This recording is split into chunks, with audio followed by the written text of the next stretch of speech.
All right, welcome back to the show. Today we have John from Spring Hill Sports. This guy's everywhere. He's on TikTok. He's got his own podcast, which is awesome, by the way. You got to check it out. And he's just giving tips out, and he's a true passionate man about the hobby. He's all over it. Yeah, passion is the statement right here. At one point during the conversation, he's pulling out Baseball Reference. We're incorporating that with cards and, who's your best hitter that can go forth. It was a really great interview and be part of and, meeting people just all over. And, hey, Kansas City Royals, right? Let's do it, baby. Let's go. Let's get into it.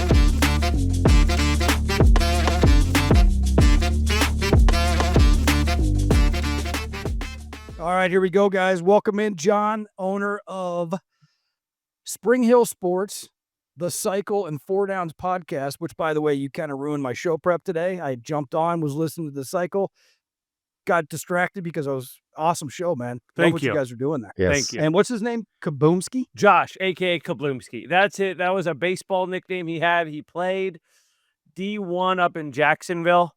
He was a catcher, so he has Kablumski Sports. He's going to start doing his own stuff as well. But, yeah, he knows his stuff. I try to know my stuff, so it works. Yeah, how's that relationship work? I'm going to dive right in here. He was wearing a Tigers hat. You're wearing a Royals hat. How's that working out for you two? So he is a Rays fan. The Tigers hat is a high school team he coaches out in Tampa. Oh, it was? Okay. He also coached Javier Baez, was one of his players. All right. He was coached Nice. up in Jacksonville when Baez was coming through the system up there. Coach him. So he coaches the Tigers and is also sort of a Tigers fan by proxy. Okay. All right. I thought it was a little fun because I know you're a big Tigers fan, so I just thought it was, I'm kidding. I'm kidding. And insert foot into mouth. There we go. That's the way to start the show off. Poking the bear, man. I respect the Tigers for what they're doing with what they got. I do not like the Guardians. And, of course, I don't like the Astros. So those are my two least favorite teams. But the Tigers, at least they're fun to watch with Skubal and Green. That guy, Skubal, I mean, my God, that guy's insane. Mm-hmm. I mean, he's killing it this year. Yeah. But no one likes the Astros, do they? No. Okay. No. I don't even think Just they thought I'd have ask. fans. I've never met one, a real Astros fan. But Yeah, I agree. I think they kept the cardboard cutouts from back in COVID days, and they just lined the seats with them still. It's funny.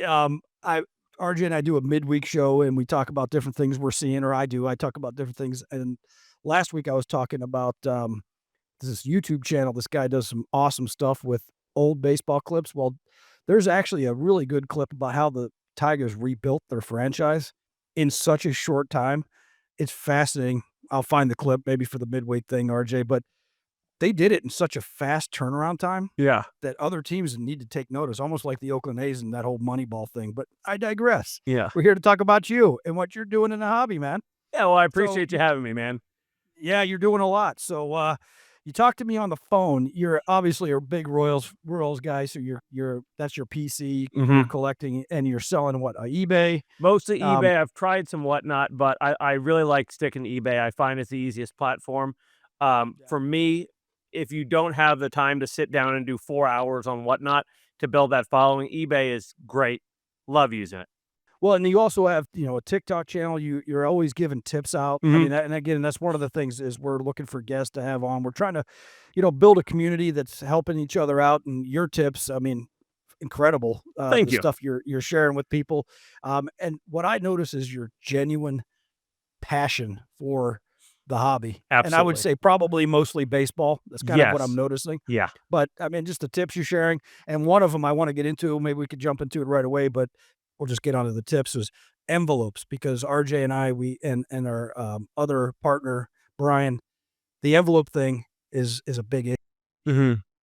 End up not showing up or whatever. But you had some good tips on that. So let's just jump right into that about what you were talking about recently on the envelopes. Yeah. So are you talking specifically about the type of envelopes I use or? Yeah. Yeah. So there's the white envelopes, and you're like, if you're doing one card on eBay, you drop it in here and that whole thing. Yeah. So I should probably have one somewhere. I've always found that colored envelopes work the best. These are invitation envelopes. They're a little more rigid, and you'd be surprised how often somebody gets a card in the mail in one of those white envelopes and chucks it. or their spouse It's a chucks it, or bill. somebody else, because they think it's a bill or they think it's spam. Yeah. So these are the best. Amazon, always use these. And then, of course, bubble mailers if you're shipping anything over $20. A problem I've seen and heard a lot is people that try to ship thicker cards in these envelopes and then they get destroyed in the mail. Have you ever had one of those show up where it's completely ripped along the bottom? Yeah. Oh yeah. Yeah. So they have that scanner they run those cards through. And if it's any wider than about that, it'll shred that envelope through the scanner. I actually went to the post office and asked them to look at it, and they did show me it. The little machine they run that through. So I got a pretty good idea of what kind of stuff you can put through that and what you can't. Postal Inspector I- John is rolling up in there like, hey, This is I need to see the machine, boys. Well, this is like perfect timing because I just got on eBay today opened item not or an item not received, right? And I'm just like, and of course it's a little thicker of a card that's got a little relic in it. And I'm like, okay, like I got you. It probably got torn up in the mail just like you're talking about because that stuff just happens pretty easily. here's what you can do. If you're using just an envelope, not a bubble mailer, if you go to the post office, give it to them and say, I don't want this run through the machine. It's like 76 cents. And they'll put a stamp on it that says, don't run through the scanner. And they just put it in with small packages and it'll ship that way. Perfectly fine. You'll have no issues. That's a pro tip, everybody. No like kidding. that just was like a strike of lightning to my brain. Like it makes perfect sense because when you're in that position where sometimes those relic cards or thicker cards, you're like, it's not hitting $20. I'm not going to charge you $4.50 for shipping. I want to get. I'm a card collector like you. I want to get you what you want as cheap as possible because I would want the same thing. But just also protected. So that's pro tip. Perfect. Thank you. That's a huge one, man. Yeah. So you just walk up and say, hey, don't run this through your card eating machine. Yep. And they'll just stamp it right in front of you. Yeah. And it's that. just you. I mean, you've got to pay on your end.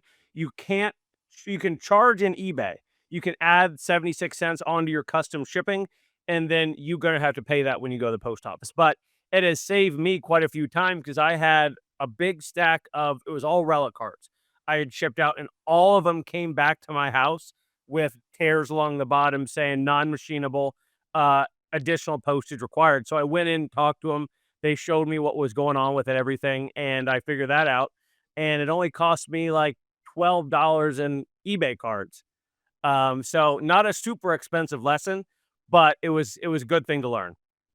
Yeah, Les, that's a huge tip. Yeah, man, that's a big one. So, what other tip do you have for people? You sell how many cars do you sell like a week on eBay? What's your volume looking like? Probably 50, 60 right now. I've had bigger weeks. I've had weird weeks, like right after the holidays, obviously, where I'm sending 10, 20 out. Just really depends on how much I'm posting. Pro tip on eBay, if you're posting every day, your cards will get views every day. The less often you post, because eBay assumes if you're not posting regularly, you're probably also not checking your page regularly. So every time you post, you'll notice some of your views go up on all your inventory. So I'm posting as much as I'm as much as I'm shipping out. So instead of doing 100 posts in one day, kind of stretch that out. 15 to 20 a day. Yeah. Okay. That makes sense. That's a good. It makes sense. Yeah. Algorithms coming in and, because like we get that too is like with some of your cards, especially older ones, right? They're not getting views, but yet it might be of a player that's like fairly well known, right? That's still a couple $1 card. And you're like, why? Like, I know there's thousands and millions of other cards on here, but you're just trying to figure out like, how do I get that bumped up without, at this point, paying to do the, additional marketing on their side, right? Yeah. And I'm like, I'm already paying your fees on top of it and having to wait for it to sell. Last thing I want to do is give another 10 or 15% away for you to help market, me on top of everybody else.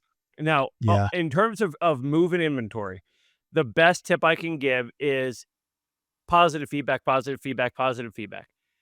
List cards that you know are going to move quickly, especially if you're just starting out. I'm talking about like the Jackson Merrill, Schemes, Churios, even base stuff that you know is going to move quickly. Post it at 99 cents.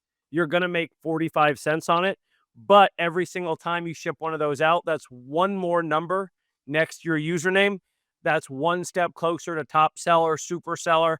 And every time I've moved up a bracket on eBay, immediately I get a big boom. So I'm a top seller just under a super seller. So once I get there, I'm going to be moving incredible amounts of cards, hopefully.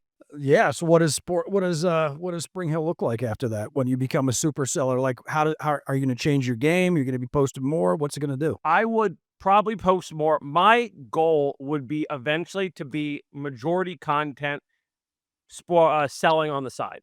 I'm much more passionate about the content production and putting myself out there on the internet than I am about the sales side of it, the business. But that would be try to balance it. If I really blew up on eBay, I would probably start turning more of my content into just straight up selling tips. But like I said, with my podcast, I'm super passionate about that. I don't know necessarily where the direction is for the future.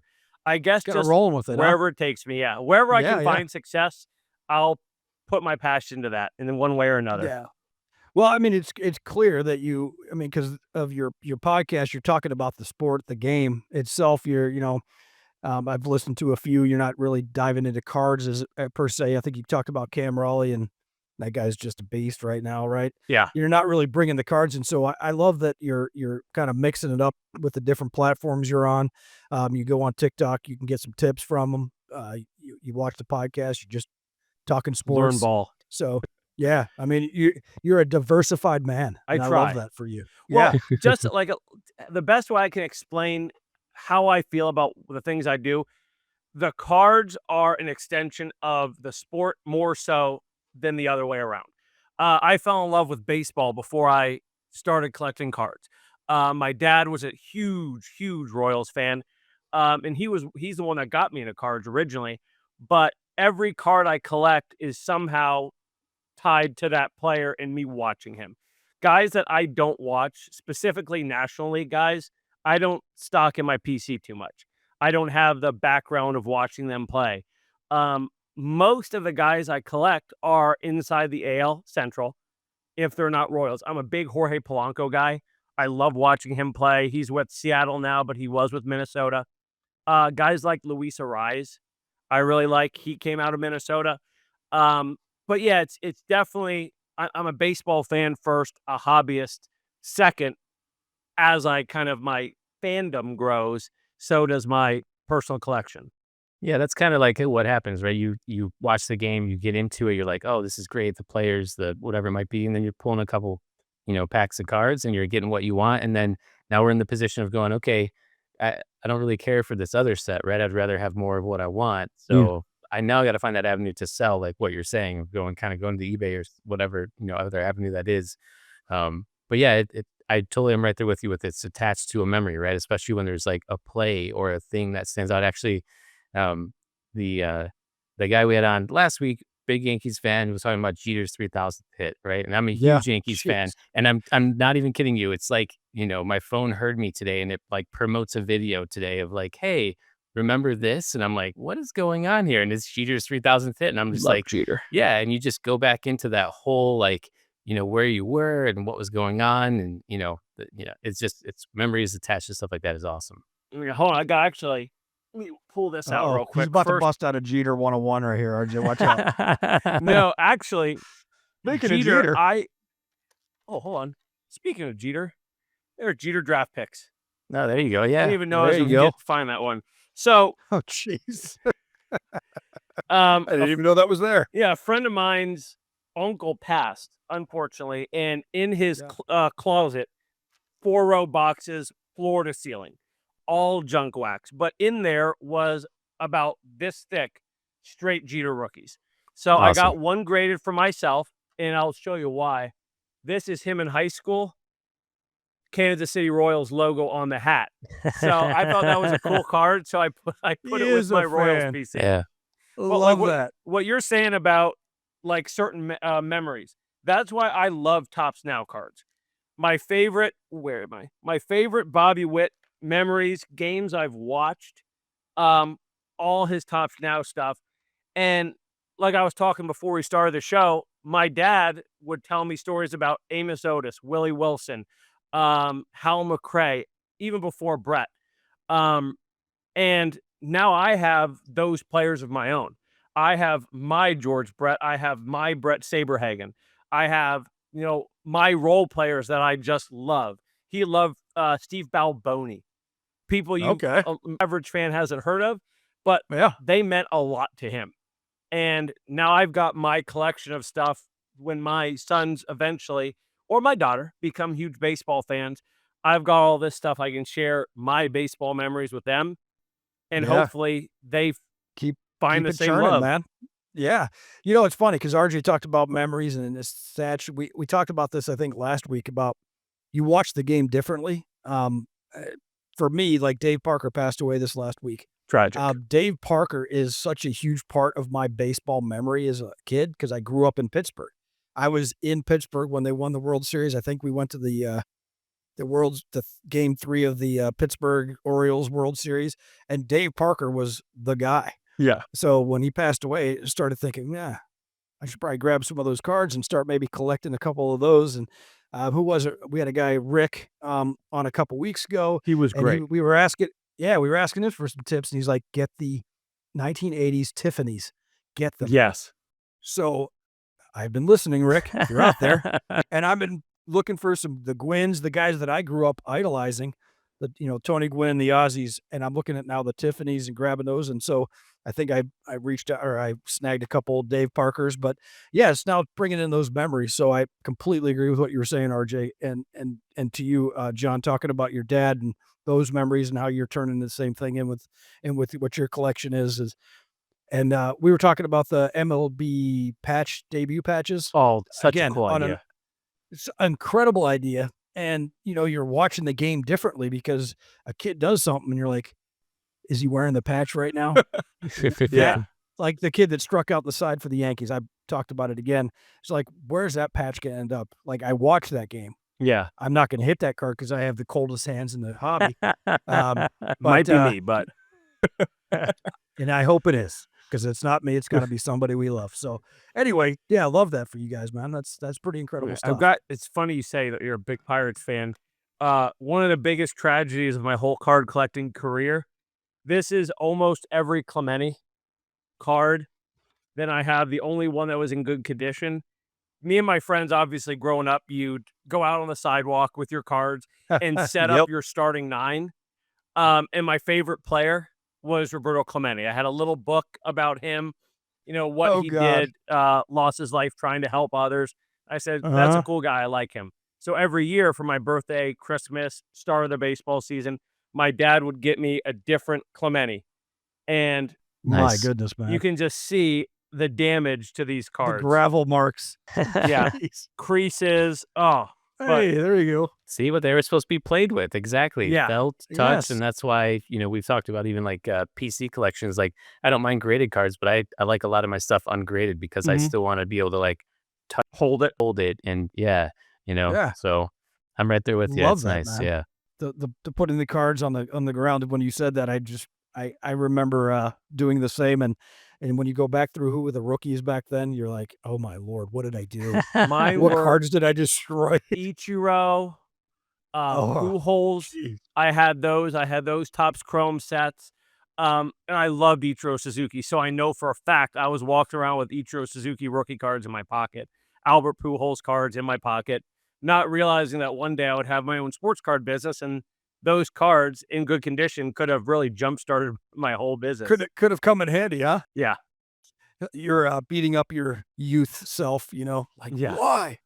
But all the first edition Pokemons. Obviously, that's how I got into the cards, was collecting Pokemon. And then my dad said, hey, what about this? You like baseball. You play backyard baseball. Here's some of the guys that you play with on that game. I was like, okay, cool. Yeah, I like this. And then that just kind of got it rolling. Started with, it would have been the Carlos Beltran, Jermaine Dye era Royals. That was my first team I really started watching. And the first pack of cards I ever ripped was at a minor league game. It was the Wilmington Blue Rocks, the Royals single A affiliate. We lived down the street from them in Wilmington, and my dad being a Royals fan, we'd go to those games. And I got the little pack of all the guys on the minor league squad. And Beltran was on that team, 1998 Wilmington Blue Rocks. So he came up, became a superstar for the Royals. Johnny Damon, some of those guys that were on that squad. And, that was the beginning of it for me. Then the Clementes, My dad really likes Sandy Koufax. Got me a lot of Koufax stuff. Actually, those are the cards I sold to start my business. Oh, no kidding. The Koufax cards I had were in good enough condition. I graded them through Beckett, and that bought me my first hobby box, my first somebody's collection, first one of those I bought to flip. And that's a little bit of regret selling those Koufax cards, because I've learned more and more about him as I've been doing this, and yeah, that's a little bit of regret. You guys, any have a big card you sold that you wish you had back now? Oh God. Oh boy. Uh-oh. I got two. That I sold. Well, I guess so.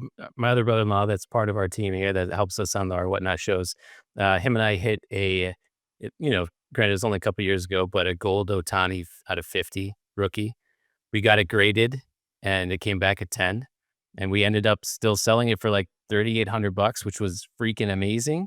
But like now I look at it, and that thing is like, How much? sky's the limit. Have you Like, checked the I have comps not on it recently? I have not checked, but Pause the show. Let's check I'm the going comps. to, but I'm not but- going to yeah. tell you. I'm just But going to because- check it. but because I didn't learn my lesson properly, in a break I actually hit a gold out of 50 Otani Topps Chrome Black autograph, and like an idiot, I threw it up on eBay for 7-day auction. Came out at $1,000. I'm like, all right, sweet, $1,000. Like looking now, granted, I didn't grade it, but all the gradeds are like $4 or $5 right now. And Yeah. and I'm just like, that one, like that slow burn, of a moment. But I talk to Matt all the time about, like, I've got cards in my PC and I've got a whole bunch of cards and various things. And if you look at it though, and it like doesn't bring you what you want, like Otani's great. Like that's, to me, it would be like investment. He's not Yeah. my guy. I'm like such a Yankees player, and there's so much history with the Yankees that there's so many cards I can't even collect. Right. Yeah. And there's still a set, and actually an NBA set I'm still chasing. I need 4 more cards to complete, and they're all very like $800 and above cards. So it's going to take a while to chip away at that. And I'm like, I should have just parlayed that into what I needed to complete, what I physically wanted, instead of just like, this guy, he already blew out his arm twice. He's going to be out of the league in like a year, and they'll all forget about him. Right. Whoops. Yeah. When you talk about guys that are going to transcend sports and will always, always be desirable, Otani and Judge are probably this generation's, Mantle and Mays. Because really, Yeah. how many guys are there whose cards never lose value? 12, 13, maybe. Right. Right now we're in a Ricky Henderson boom. I don't think it's going to last forever. There's always going to be Ricky Henderson fans, but like you said, Dave Parker. There's going to be a big Dave Parker boom because he passed, and then he's going to go into the Hall of Fame here. How many guys, regardless of anything else, will never lose value? It's like Jackie, Willie, Mantle, Ruth, Otani, and Judge are this generation's guys. Yeah, we were debating that too, because of with the whole vintage and junk wax era, but yet junk wax is now becoming semi-vintage, right? Like they need to like almost segment it, and it's not vintage; it's gonna be like modern vintage or something like that, right? They have to like create its own, wording around it. And exactly, at some point in another 30 or 40 years, those cards are going to be in that spectrum of value that it's going to be worthwhile. Then like every 10 years, right, there's like 5 players that are just like talked about consistently on statistics, right? Yeah. And especially even too now with like Pete Rose getting potentially the nod to the Hall of Fame at some point, right, with like Shoeless Joe and all that stuff. Yeah, like that opens up for a lot of collectors, because it's just adds to the history and all the mantra that guy's bringing to the show. So let's say you are going to buy a ton of junk wax right now, and you're looking down the road 30 years. Who are the names you're trying to pull from the late 80s, early 90s? Just for anybody who's watching that wants to know, in my grandpa's cards, what am I looking for? Yeah, see, I think that's, for me, it's a personal thing. Yeah. As we were talking earlier, for me, I'm going to look for the, you said 80, so I'm looking for Pirates, Tigers, because I lived there and I went to a lot of those games. I'm a huge Cubs fan because WGN was, back in the day when the type of cable we have now wasn't a thing. You come home from school and the Cubs are on. It's the middle of the day. They didn't have lights yet. So the Ron Says, the Sandbergs, the Jody Davises, and on and on. Those are the guys. So for me, that's what I'm looking at. And Tony Gwynn. Tony Gwynn is my guy. That's my that's what's Greatest crazy, right? hitter Because ever? like, yeah. Oh, Is he? no doubt. No question in my no, mind. It's Yeah, the, no it's the question in correct my mind. answer. yeah, He could strike. I'm going to do this. And I wish I was ready for RJ's. See, we're going to argue, John.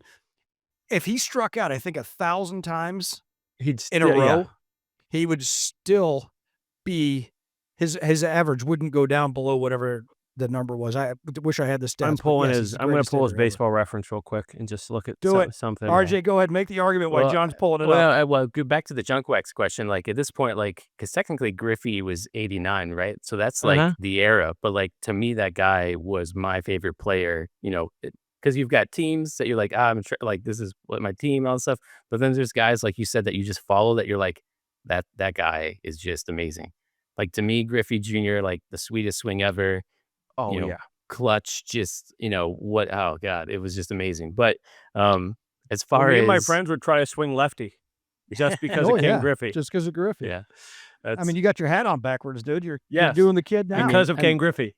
I mean, Yeah. yeah, his SNES game was like amazing. Like that was like, Ken Griffey was a Ken Griffey Jr. Presents Baseball or whatever it was. It was just like, man, that was an amazing lineup back then. And even to think like that team at one point had him, Randy Johnson, Alex Rodriguez, Edgar Martinez. You're just like, how did you Ridiculous. guys not, win it all? But yeah, I don't. I'm all right. I'm with you on Gwynn to a degree, but I'm like, if you're talking about like hitters all time, I don't know. I think Ichiro is probably very stellar. But He's the closest we've seen outside of Gwynn. And don't say Pete Rose. I'm not a Pete Rose guy. So, Gwynn, how many times? How many hits does a guy have? A lot. He had a lot of hits. Yeah. Hold on a second. Hold on. I remember a stat. Did you know, first of all, did you know Gwynn was drafted to the NBA, right? Everybody knows that, right? All right. He has more, God, man, I'm failed on this one, but more NBA or assists than he does strikeouts. Yeah, he had Or something ridiculous. 434 career strikeouts. That's 2 Ellie De La Cruz seasons. And he played for 20 years and struck out 434 times. My God. This is where we're seeing the game evolve, though, too, right? Because we might not even joke about now with like the torpedo bats. Like at some point, those will be the bat relics in the cards, and you may or may not know it, right? You might get one that a guy like used that bat. You're like, that's probably But like this is that whole like it just changes, right? It goes from a point of people going, we need to get on base, we need to push runners, we need to do all this. For now, it's just like, nope, we got to hit with power and exit velocity, and as long as you can, get this pitch to hit because they're throwing 100, you just got to get the barrel of the bat on it, and it's going to go over the wall. Yeah. So The whole, it always killed me as like an analytics lover. The 3 true outcomes: strikeout, walk, home run. It's the silliest thing. I would much rather have Tony Gwynn on base all the time, and then put someone behind him that can hit doubles and score a run, than watch 3 dudes strike out in a row and say, well, they took good at bats. They were trying to hit a home run. I miss the old school game in ways. Yeah. I mean, when you listen to Maddox talk about hitters, I mean, Maddox he was a professor. I mean, the guy didn't throw anything incredible, but he was incredible, right? Yeah. And there's only one guy that he did not want to face. Barry Bonds. You hear him talk about Gwynn? No, but he said about Bonds, they said, how did you pitch to Barry Bonds? He'd say, there's only one way to pitch to Barry Bonds. You walk him. Said, it makes sense. What was his? I saw something about Gwynn was hitting over 300 against Maddox, and nobody else in the era did that. Just Gwynn. Just Gwynn. Yeah, I think they were talking to Maddox about who's the one pitcher when the game was on the line, one hitter you didn't want to face, and he was like, well, Gwynn, because you can't get him out. Yeah. I mean, it didn't matter what you did. He'd be up there for 15 pitches because he would just keep fouling them off until you threw what he wanted. He'd force you to throw him what he wanted, and then he'd get a single, and you just, wasted 15 pitches on the guy because he doesn't strike out. So anyway, I made my case. I win. Yeah. It's over. Win. I think it's 2-1. So I'm a big Gwynn guy. And Okay, so who are you putting behind Gwynn now? He's on first base real quick. all time, John? Yeah, anybody. am I allowed to use steroids? Sure. Go ahead. Bonds.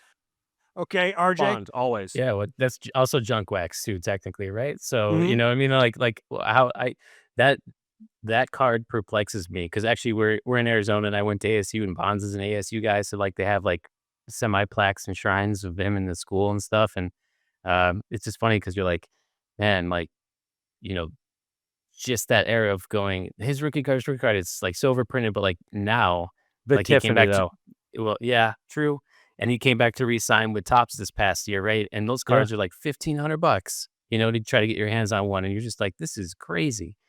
I have somewhere in the house, I have a PSA 10 Barry Bonds in his ASU uniform, and that's a Oh, sweet no card. kidding. Yeah. That's awesome. Nice, Yeah. nice. RJ, I'm not gonna let you off the hook. Who's batting behind Gwynn, man? Come on. Who's batting overall ever? Yeah, who do you want? Um, man, well, He's not gonna you're putting me on the spot here. he's gonna say Yankee. Go, No, say no, Judge. Say Judge. I'd say, well, yeah, okay, if Yankee Judge, but I tip my cap to Albert Pujols quite a bit. Like that dude in his prime was just the machine, right? Like, you know, you just felt just his stature and just I don't know when he would come up to the plate was just Yeah. usually magnificent. So, Yeah. but All right. Well, my answer is Rod Carew because I want base runners and I win. Yeah. Again, I won. I'll give it to you. I was trying All to right, man. explain to my fiance the other night how good Albert Pujols was in his prime because we were watching. I just put on baseball documentaries. I'm like, hey, watch this guy, watch this guy, watch this guy. She's like, who is that? I'm like, Albert Pujols. She goes, his name is Pujol. I'm like, don't think about that. He's the last guy ever who's going to hit 700 home runs. He's the last guy who's we're ever going to see do this. And she goes, cool. Yeah, that's really cool. yeah. I'm like, it just Take the trash Yeah, out. but he still played so for the good. Dodgers at one point. Like, I think there's a progression. That's what's crazy That's too. so Like, weird. you forget about stuff like that, right? Because you're like, all right, you know, he went over, then he was with the Angels. Oh, yeah, that's right. He played with the Dodgers for a bit. But Yeah, Randy Johnson played for the Giants. So yeah, Yeah, hold on. Pause you there. You don't think Judge gets 700? well, no, I don't no, think so. he came up too late. Yeah, Came up, agreed. he was like 28 when he came up. Now I got a baseball reference, Aaron Judge.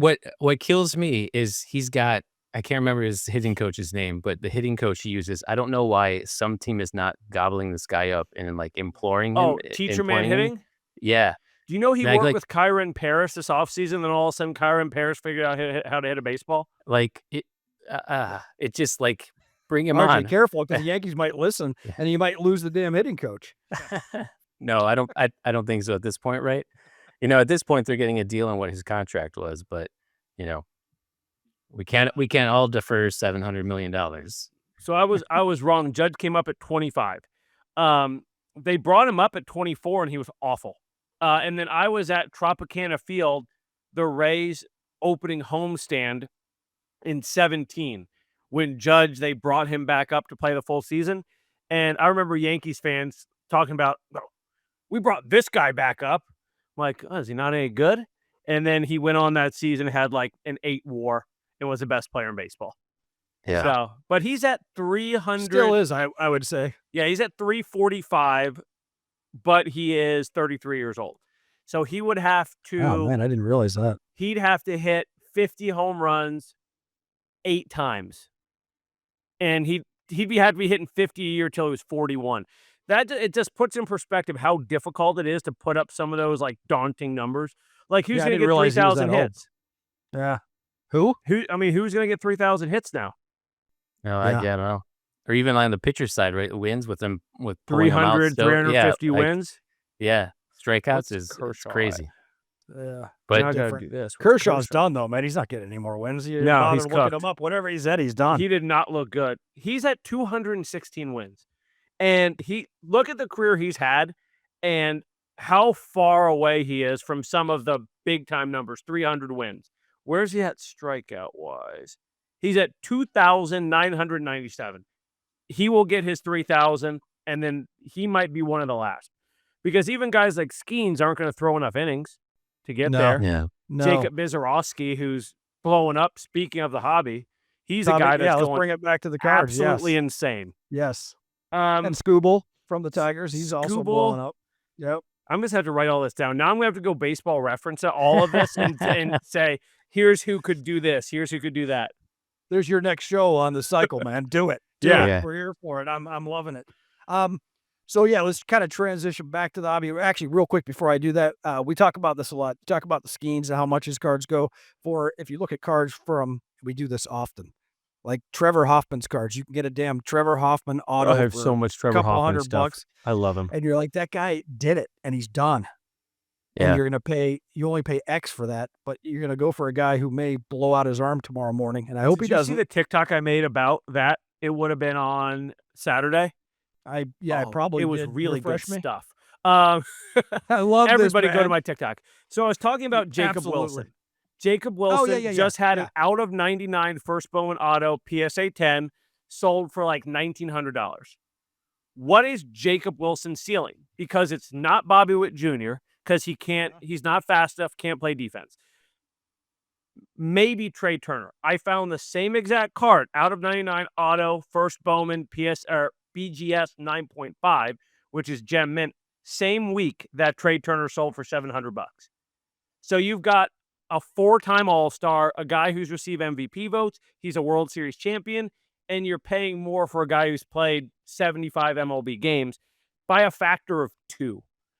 This is what always flabbergasts me. Like, I'm just like, I don't get it either. Like, you're pulling your hair out because you're like, yeah, I guess it's the whole gamble of like, they could be this. I'm like, but you once again have a guy that was that. Yeah, And but you he can't. is he that. could Yeah. also be Troy Tulowitzki or Trevor Story.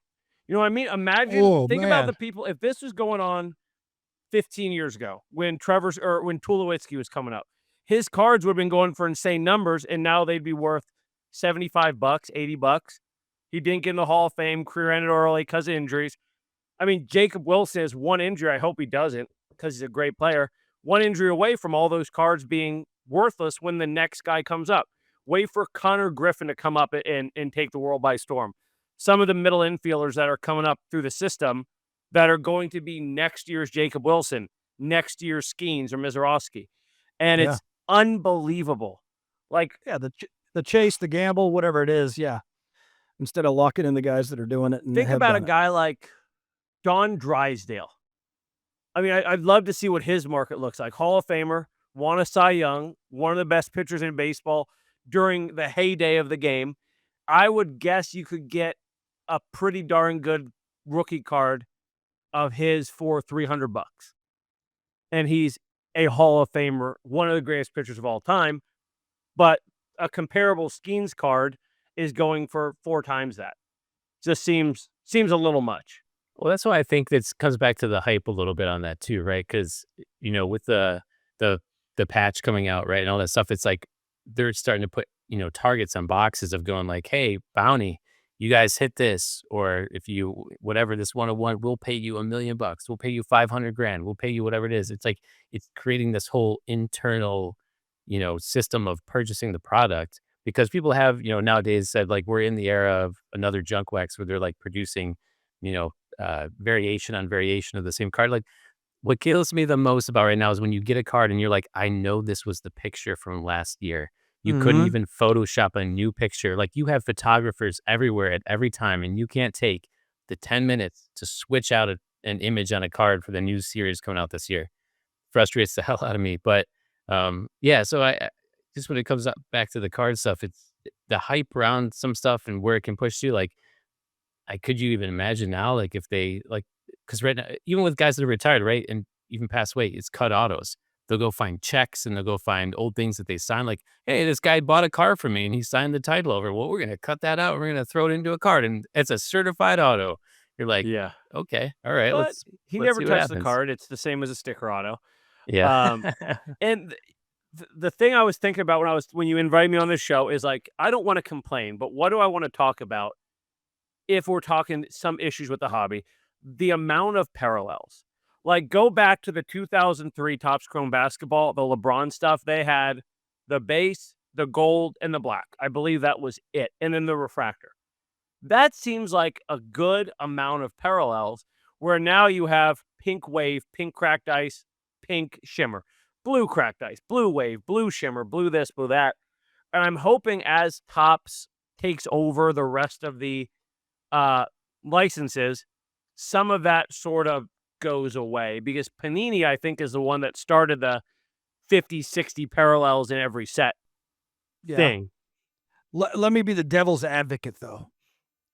So I'm a kid, and I want the, whatever. The more parallels, the more collectors and hobbyists can get their hands on that stuff. Yeah. So I mean, because I agree with you. I mean, it's a lot now. I mean, you can't even keep up with it. When we're doing breaks, it's like, my God, I don't even know what this is.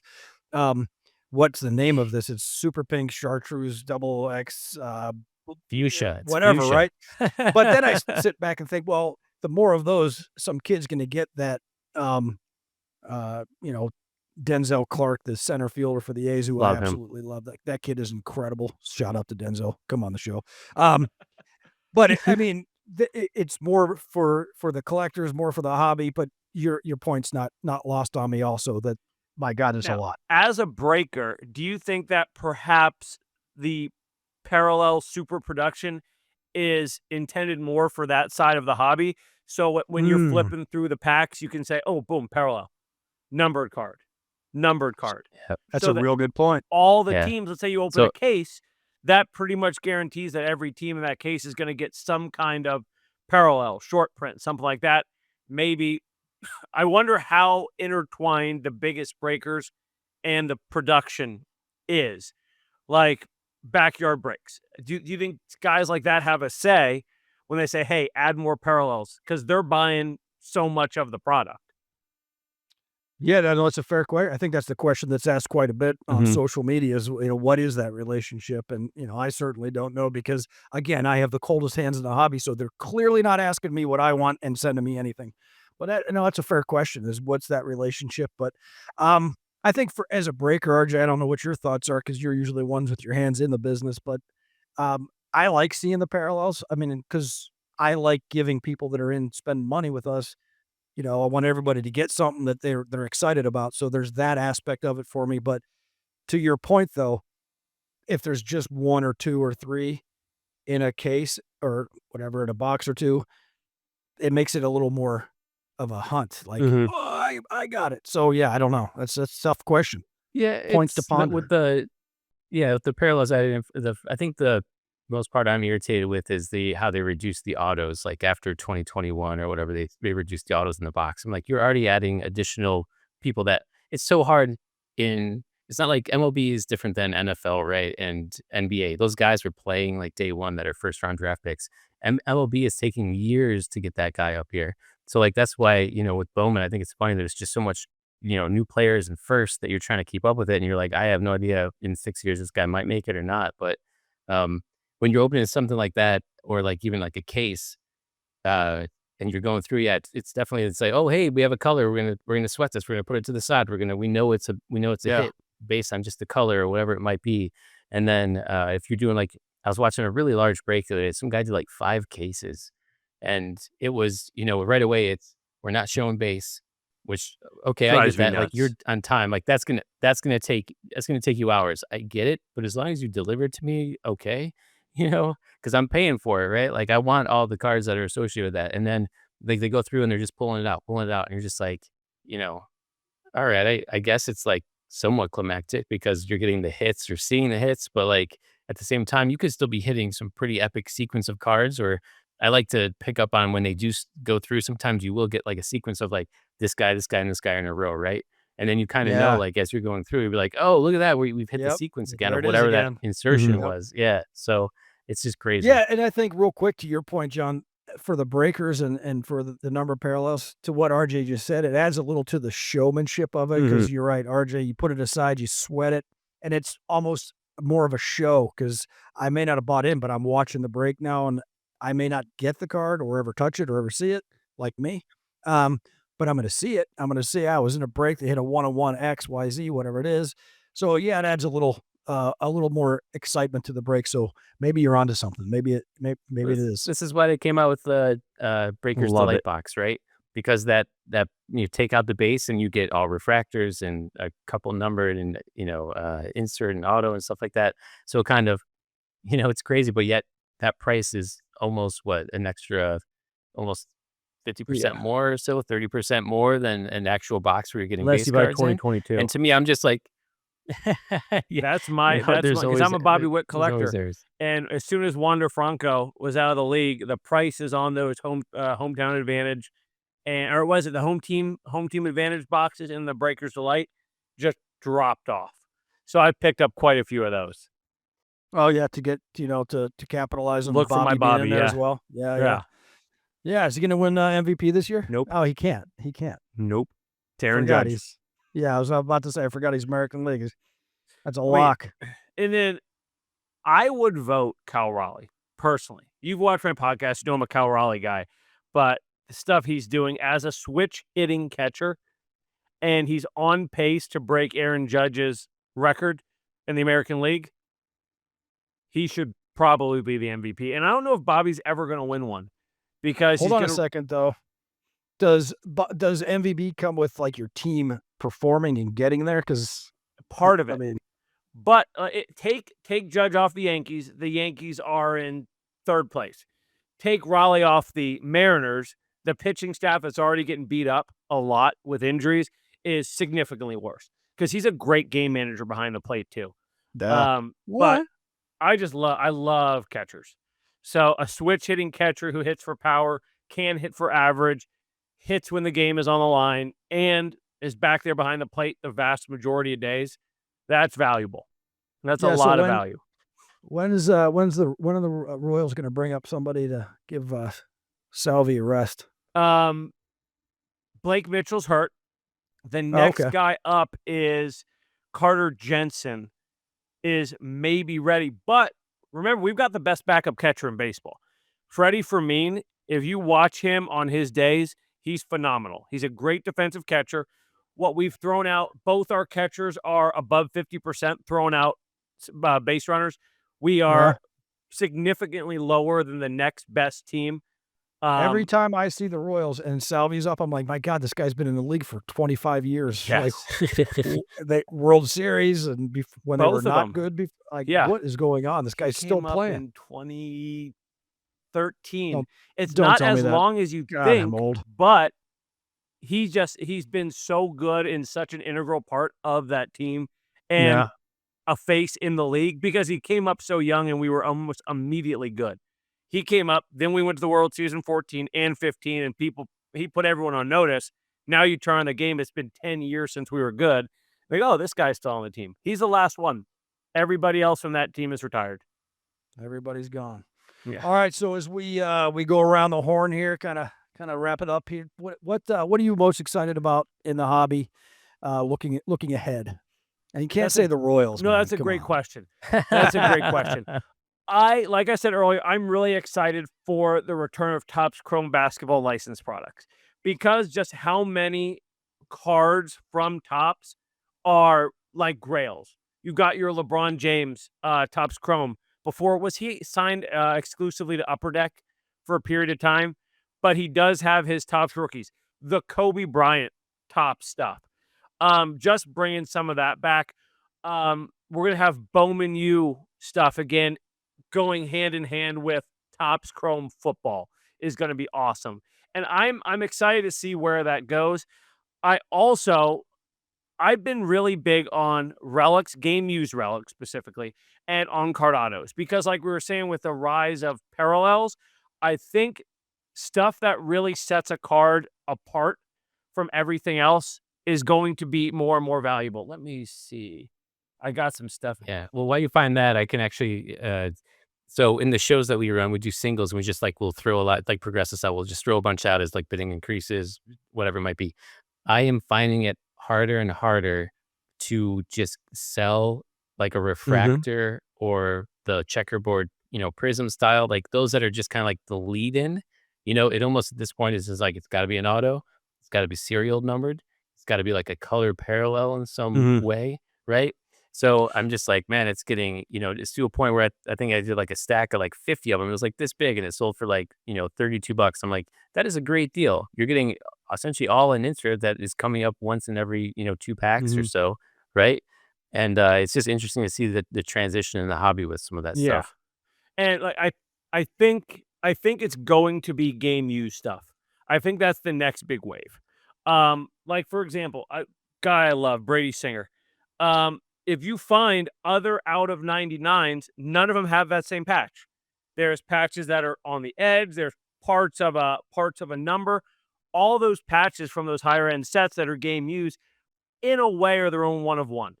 And I think that's the thing I'm going after next is collecting really cool, unique game used stuff.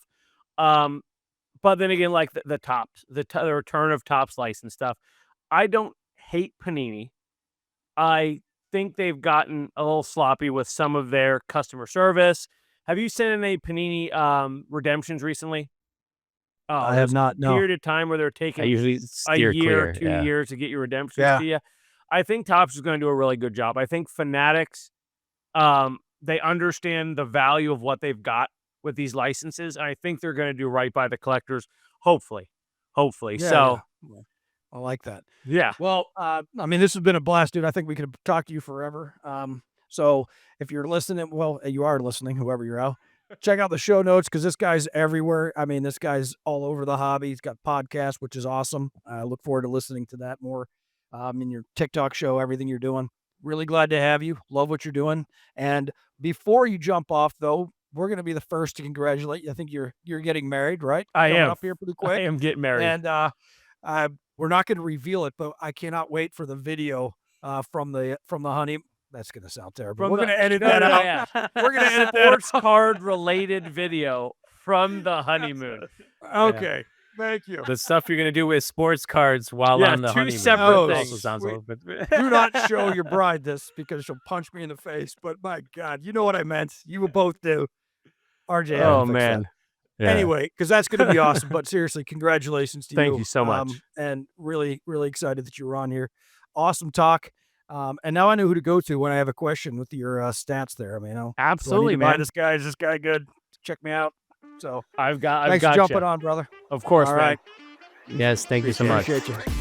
Thanks for listening to Behind the Breaks. We appreciate you being here with us and helping us grow this community. You can find us on Spotify, Apple Podcasts, Amazon Music, iHeartRadio, and YouTube. Make sure to like, follow, or subscribe, and we'll see you for the next one.